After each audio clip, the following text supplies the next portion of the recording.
हे मला वाटतं माझ्या वेळेला पहिल्यांदा घडलं.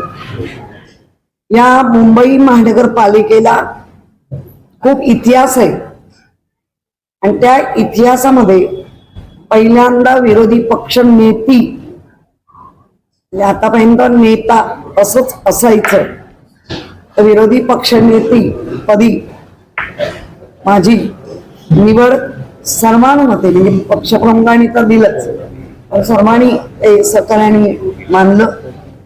हा एक आनंदाची गोष्ट. पण जसं सभागृह नेता किंवा महापौर हे पदावर असतात तेव्हा फार मोठ्या काट्यांच्या खुर्चीत ते नसतात. पण विरोधी पक्ष नेता स्वतः पण काटेरी खुर्चीत असतो आणि काट्याने ते दाखवायचं असतं मुंबईसाठी काय चांगलं आहे किंवा तुम्ही काय मनमानी करताय. ती पहिली मनमानी आज दिसली. आज प्रस्ताव आणलाय, ठराव आणला नाही, अशा शब्दांचे कृपया करून डावलण्याचा प्रयत्न केला. जो राज्यात आज डावलण्याचा प्रयत्न झालाच आहे, होतोय, त्या संख्येवरून विरोधी पक्ष नेता पदच नाही.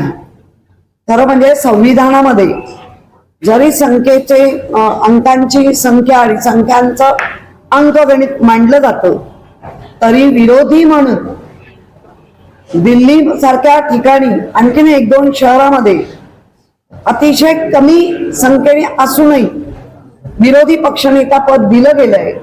पण महाराष्ट्रामध्ये मात्र हे घडू नाही दिलं जात आहे. तेच मुंबई महानगरपालिकेमध्ये खरी तशी प्रबळ इच्छा होती, पण मुंबईकरांनी बाळासाहेबांच्या विचाराला आणि उद्धवजींच्या आणि आदित्यांच्या कामाला, आणि आम्ही सर्वांनी जे मुंबईमध्ये अनेक वर्ष काम करत आले, स्थानिक पातळीला लोकांना ते मान्य आहे, त्याच्यामुळे आम्ही पण मोठ्या संख्येने निवडून आलो. विरोधी पक्षाला टेसच द्यायचं नाही, हा जो काही त्यांचा प्रयत्न आहे त्या याच्यावरती बोलायला नाही दिला. आजचा प्रसंग म्हणजे जो सभागृहामध्ये जो एक दिवस आधी मेट्रो, अख्ख्या मुंबईत मेट्रोनी सगळ्या मुंबईकरांचं जनजीवन विस्कळीत केलंय, धुलीमय केलंय, खड्डेमय केलंय, त्यावर जे घडलं त्यावर बोलायला दिलं नाही. म्हणजे जिवंत लोकांना तर न्याय मिळणारच नाही दिसतंय, पण मृत पावलेल्या व्यक्तींना शाब्दिक प्रकारे श्रद्धांजली वाहण्याचं पण औदार्य जर सत्ताधारी म्हणून दाखवत नसतील तर मला वाटतं याचा निषेध केला पाहिजे. ज्या प्रकारे हादसा घडला त्याच्यामध्ये बाहेरून आलेला जौनपूर वरनं आलेली व्यक्ती होती, जे जौनपूर मतदारसंघ माननीय सन्माननीय पंतप्रधान यांचा तो मतदारसंघ, त्या मतदारसंघातल्या व्यक्तीला मृत पावला आमच्या मुंबई महानगरपालिका आणि महाराष्ट्राच्या राज्य सरकारने. मुंबई महापालिकेचा रोल तेवढा कमी आहे, पण महाराष्ट्र राज्य सरकारचा जो MMRD जो ज्यांच्याकडे ते रिजन त्या लोकांनी दुर्लक्षित केलं आणि आज ती व्यक्ती मृत्युमुखी पडलीच. आणि त्याबरोबर दुसरी जी आहे तिला मी पाहून आली. मी त्याच्या शेजारी असलेल्या उपासनी हॉस्पिटलचं तुमच्या माध्यमातून मी त्यांना मनापासून धन्यवाद देते. आणि जेव्हा मी पोचले तेव्हा मला कळलं ज्या क्षणाला हा किस्सा घडला त्या क्षणाला स्वतःच्या जागेवरच्या रिसेप्शन पासून सगळे धावत गेले. नुसतं धावत नाही गेले, स्ट्रेचर, त्याच्यानंतर व्हीलचेअर, डॉक्टर्स, सिस्टर्स सगळे गेले आणि जास्तीत जास्त लवकर त्या लोकांना आपल्याला काय हेल्प करता येईल का. परंतु जो मृत्युमुखी पडला त्याच्या डायरेक्ट ते संपूर्ण डोक्यावर आल्यामुळे म्हणजे पूर्ण पडचा जो आपला मणका आहे तोच हे झाल्यामुळे तो जागच्या जागी गेला. पण दुसरी जी व्यक्ती आहे ती पण यादवच आहे, ती पूर्ण राईट साईड तुटून गेलेली आहे. आजही त्याला उपासनी हॉस्पिटलमध्ये अतिशय चांगली तात्काळ त्याच्यावरती मल्टी सर्जऱ्या केल्या, ब्लिडिंग थांबवलं. आजही त्याला हे होत आहे श्वास घ्यायला. तिसरा जी व्यक्ती आहे ती पण त्याच पद्धतीने ऍडमिट आहे. चौथी ज्याच्या बॉनेटवर सगळं पडलं त्या महिला होत्या, मुलाला शाळेत आणायला जात होत्या.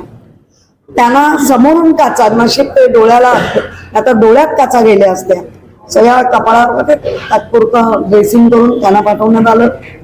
आणि हा जो काय हलगर्जीपणा आहे मेट्रोचा, तो आपण कायम आता बघत आलोय. पावसाळ्यात तर केवढं होतं, हेच आम्हाला मांडायचं होतं आणि हे सत्ताधाऱ्यांच्या अंगाशी आलं असतं. म्हणून तो श्रद्धांजलीसारखा संवेदनशीलपणा दाखवायला पाहिजे होता, तो दाखवला गेला नाही. आणि अशाच गोष्टी की मेलेल्या व्यक्तीला, म्हणजे जिवंत लोकांना तुम्ही किती न्याय देताय पहिल्याच दिवसापासून कळलंय, पण मेलेल्या व्यक्तीला पण तुम्ही न्याय देऊ नाही शकत. आमची मागणी आहे, तेव्हाही मी मागणी केली, तुमच्या माध्यमातून मी तीच मागणी करते की काही लोकांना आज राग आलाय. 50 करोड हा आमचा शब्द नाही. 50 करोड ज्या आमदारांनी तो शब्द वापरला,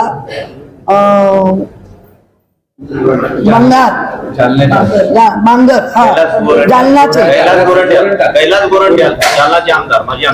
त्यांनी त्या व्यासपीठावरती म्हणाले की मला बघा 50 करोडची ऑफर येते पण मी जाणार नाही, रडले काय, उद्या आम्हाला 100 करोडची पण येईल पण मी जाणार नाही.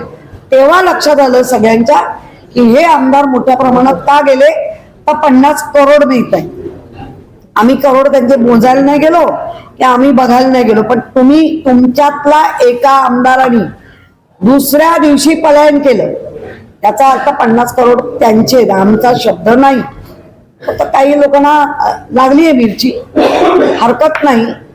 पण तुम्ही जर आमदार खासदार फोडायला जर 50 करोड देणार असाल तर मृत व्यक्तीला लाखात का बात करता, बोलता का लाखात, त्याला पण करोडची मदत करा. त्यांच्या घरातला एक सेवेत घ्या, MMRDA सारखा, त्याच्यामध्ये त्यांना सेवेत घ्या. आता येईल उत्तर की जौनपूर मृत्यू कुठे पडलाय, आपल्या हलगर्जीपणामुळे, आपल्या म्हणजे सत्ताधाऱ्यांच्या हलगर्जीपणामुळे, तर त्याला न्याय द्या. आम्ही तीच मागणी केली आणि ते बोलायला सभागृहात दिलं नाही, ठरवून येतात. अशा प्रकारे जर आज पहिलाच दिवस होता आणि प्रस्ताव नाही, ठराव आहे, ठराव नाही, प्रस्ताव आहे, आता ह्याचं उत्तर MS ला पण द्यावं लागलं. म्हणजे अशी मनमानी तुम्ही, कारण खरं आहे सत्ता कधी बदलते कधी येते, पायंडे चुकीचे पाडू नका. ज्या परंपरा आहेत, काही नियम आहेत, काही अधिनियम आहेत, त्या परंपरा मोडीत काढू नका, हीच आमची विनंती.